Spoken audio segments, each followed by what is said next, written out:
Hi, welcome to Stout Guys. I'm your host Kyle. And I'm your co-host Eric. And today, I Erin. almost don't want to share it with Sound Guy. I Ooh. would, dude, I would drink. Oh, were you supposed to shake this first? No.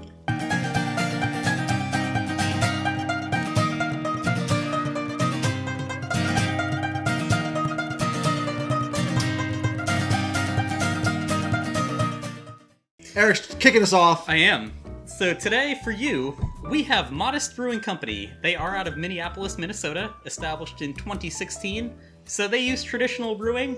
However, they are very much into creativity and unconstrained experimentation.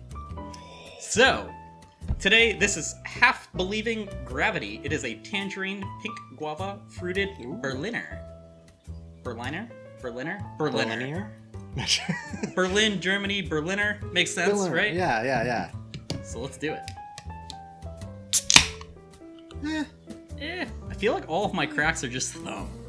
Like my thumb just goes straight into the sucker. Get your thumb out of there then. I can't. Oh, alright, just like you can't pour. So that is really, really, really hazy. Like, oh, I didn't even know my fingers in the way. That's how hazy it was. It's definitely, I would call that orange. Like a nice, good Florida navel orange.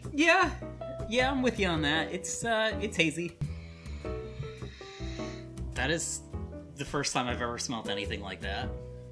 You mean nothing? Kind of. It wants to be a sour. Yeah, it's like when you're trying to start up like an engine after like a long winter for the first time during the summer. You're like, Just sputters. Yeah, I've got nothing to tell you. It's very, very faint. A fruity Sour. sour, yeah. Faint, fruity. Nothing decipherable. However, Ooh. that is amazingly juicy. Like Yeah, juice. Like orange juice in a glass, Yeah. but no sour. I Guava. There it is. guava There it is. juice. Yeah, it's like the orange was hitting me from like the front of the tongue down the middle, and then the guava got me on the sides. You know, let me just see this here because this is really dangerous territory. It's 5.6%, and I would honestly say it tastes like maybe it's 2. Dude, you know, this just tastes like juice, like some little bit of carbonation. You would have no idea you're drinking a beer. God, this is becoming a theme. We're finding these beers that just don't taste like beers. Is that like the newest thing? But you know what? Even the mouthfeel for me, it's literally like a Welch's juice. You know what? It has a little bit of carbonation. It's almost like a mimosa in the morning. That mouthfeel where you put that the champagne. But it would have to be a very sweet champagne. It's definitely not. Oh like no, a I'm just brut, saying but- mouthfeel. Yep. You're drinking the orange juice with the champagne. Better than that though, because it's a tangerine-ish. I keep saying orange juice, but no, it's tangerine. Right? Guava. Guava, but you said also tangerine, right? Guava and Yeah, tangerine pink Yeah. guava, yeah. So, wow. So, My mouth is like watering as I drink this. yeah, you want to keep drinking this. Yeah. It's like, oh, So- I'm thinking back to some of the beers we had that just dried out our mouths. Like, what if you just like double fisted? Like, you get dry, so you take a little bit of this. I could crush 2 of these. I'm going to tell you that right now. I'm about to crack it and just freaking start drinking it like on my way to work or something. No, we do not condone drinking and driving. Please be responsible when you drink. But yeah, let's let that sit for a little bit. Yeah. I'm gonna cut it out of this drinking. It's like, we're just gonna let it sit for a little bit. Yeah. Well, that's what you wow. want to do, right? Yeah, that's. Yeah, I think we should. Yeah, we'll cut it. While we were waiting and everything, I happened to shake the can and pour it in to fill up our glasses, and it came out like pulpy. Yeah, you made a shocking discovery. Yeah, that is like not even hazy. That's just pulp. It's That's pulp. like a sandstorm in there, and A sandstorm. in your beer, yeah. Like, you know, there's like, oh, it's like opaque. Like there's no see-through or anything in that, and it gave it a pinker hue, like redder, and it just looks beautiful now. Like I thought I was in love before, but now I'm just like, oh. Yeah, I wonder if it alters the taste. I don't know. We haven't tried it yet, but Sound Guy tried it out of the can, like with all that sediment and everything in the bottom, and he loved it. He said his face spasmed. But again, no sour. He definitely looked at it like a screwdriver or your mimosa. He did say more mimosa than screwdriver. Yeah. And that another danger label on this one because it's just juice. Yeah, let's... I'm kind of disappointed because I was expecting pulp, but it still drinks the same. Oh yeah, I forgot we were still talking about this, huh? Yeah, so it still tastes like juice. Yeah. And actually, Sound Guy had to ask and be like, "Are we sure this is beer? Are you sure you bought beer?" Because he was about to give it to Tech Guy who has a gluten allergy, but yeah, no, I was telling him it's worth the risk. I honestly feel like I'm just here, just drinking some juice with you, man. We found a new breakfast alternative. Yeah, we found one of those before. We did. The libation. Yes. Yep. Stout. So now we're just making a whole new breakfast array for you guys. Yep.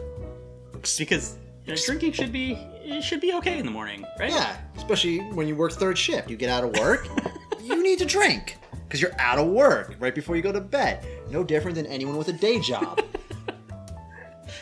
I feel you, third shifters. I've worked it. I'm working it now.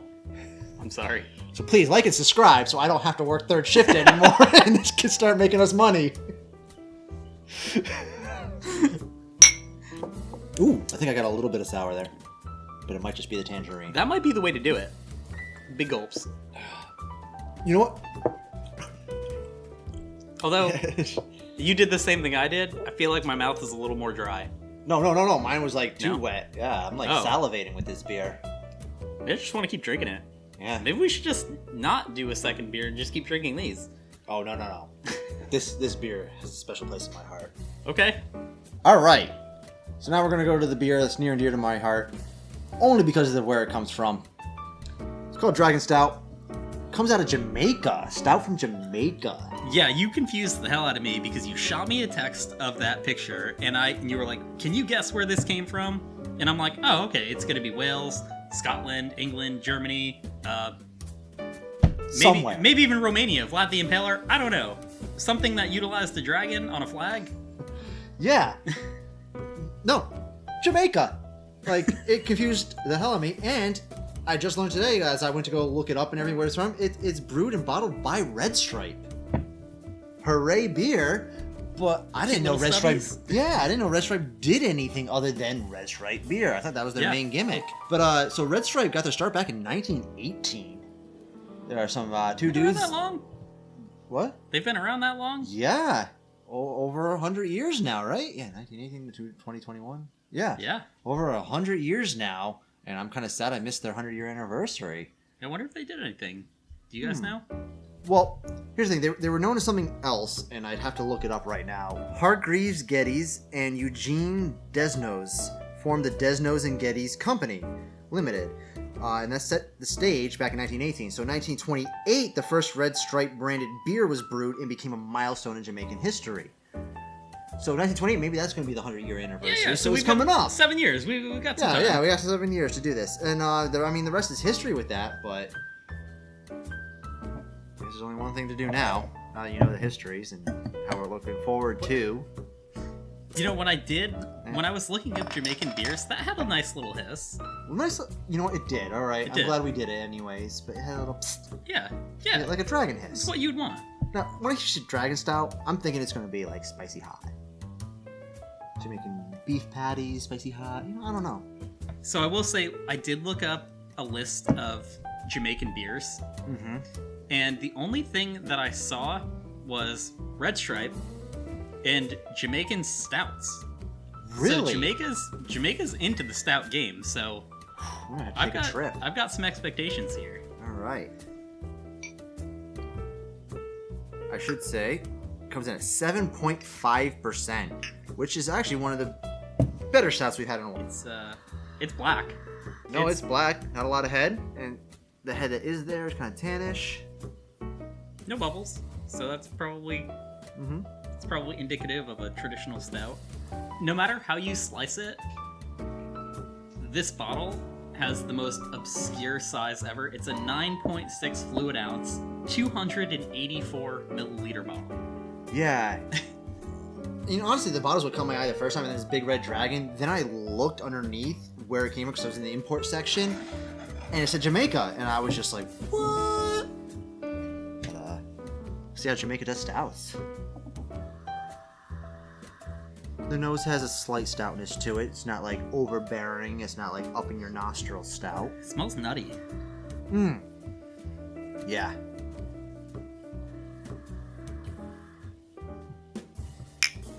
Kind of a lagery mouthfeel, though. A little heavier than a lagery mouthfeel. Yeah, but I honestly didn't get too much. No.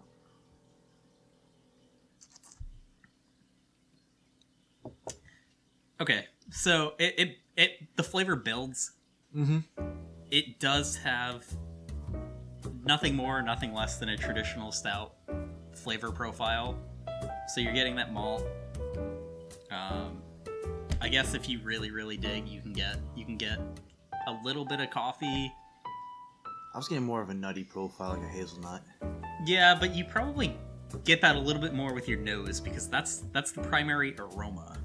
But let's let it sit and come back to it. Sounds good. So after discussing it, Sound Guy had his taste and everything, and he said it tastes like a Red Stripe, which I don't agree with, but it has the mouthfeel, like I said before, of a lager, which is Red Stripe.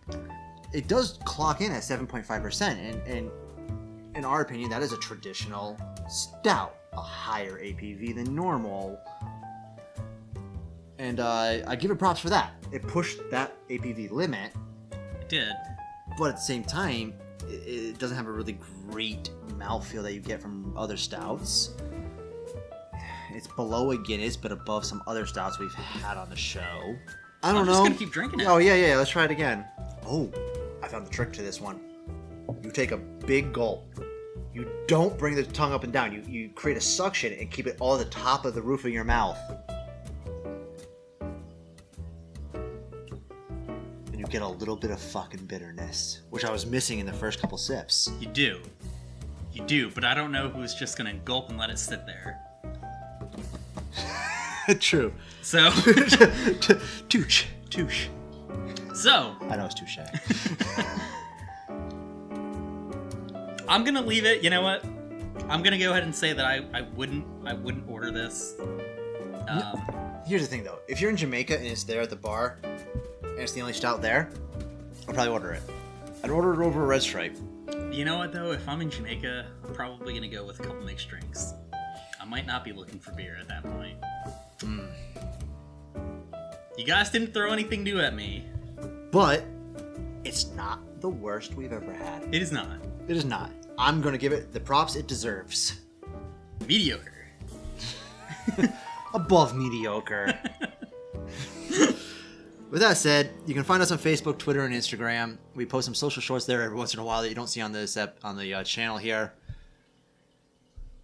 You can like and subscribe. I don't know what you're... Ring the bell. Ring the bell. And enjoy your beer. I would say that's the way to get flavor out of it, but it's just 7.5%. Yeah, you shouldn't do that. Nah. Oh, whiskey in a jar, oh, take away my sorrow. I'm done with the rest of today. Oh, whiskey in a jar, oh, I'll see you tomorrow. And just let it fade away. Yeah, just let it fade away.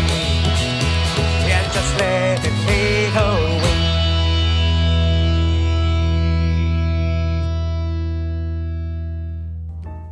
Yeah, I don't... Somehow the stout array has just gotten very, very, very distant. So what I think of as a traditional stout, I would expect to be very full-bodied, creamy. Mm-hmm. And this has that dark color. It's got some of those notes. It's got that somewhat flavor profile, but it drinks a bit like a lager. I think with a little bit of tweaking and everything, they could come out with a really great stout. I would agree, but they would have to do something a little bit off the cuff. They've got to do something. Why though? Different. Why do you have to be off the cuff when you're coming out with beer? I know today's generation. What's wrong with a really good traditional stout? You know, if I'm going to be honest, it's because I don't want to make that comparison to a Guinness. Well, you don't have to. We just did Hop Cultures. It was just an Irish dry. It was really freaking good. Hop Culture nailed it. They got and that traditional stout. And I can't remember, did we compare it to a Guinness or not? Because I want to say we did. We did? We did. Oh. We did, but it beat it out. Yeah, because and then we ended up comparing it to the extra stout. Okay. So yeah, just your traditional Guinness. You know what? If anything, it reminds me of the 200th anniversary Guinness that came out just a year or two ago. I remember trying it, and it wasn't a nitro. It was just their 200th anniversary, just a stout. You know what? And it did have a lot more flavor, and that's what I would compare this to. If they were to can this product as a nitro, I bet it would be a lot better. Maybe mouthfeel wise, but I think they might lose something in the process of the stout. I don't think so. I don't know. I'm just gonna keep drinking it. Oh yeah. Let's try it again.